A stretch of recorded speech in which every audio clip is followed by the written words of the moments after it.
I'm at Erwin Park in McKinney, Texas. It is Sunday, August 15th, about 15 minutes before my group hike today starts. And I made a really big blunder for a hiker. I forgot my shoes. And I'm about an hour away from my house right now.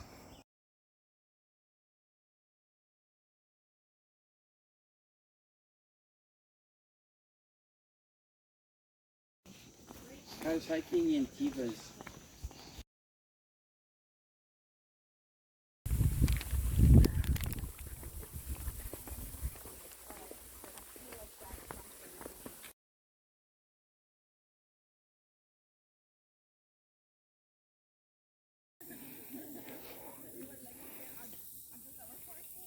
We just finished our group hike. We had 12 people today. We finished out at 5.5 miles at 2 hours and 15 minutes.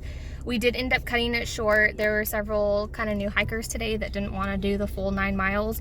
And then with me forgetting my shoes, I'm surprised I made it 5.5 because my feet are just like covered in blisters now. So we got off the trail as soon as we could. So 5.5 miles for my hike number 33 of my 52 hike challenge. And my next hike should be in a couple weeks, I think. So until then.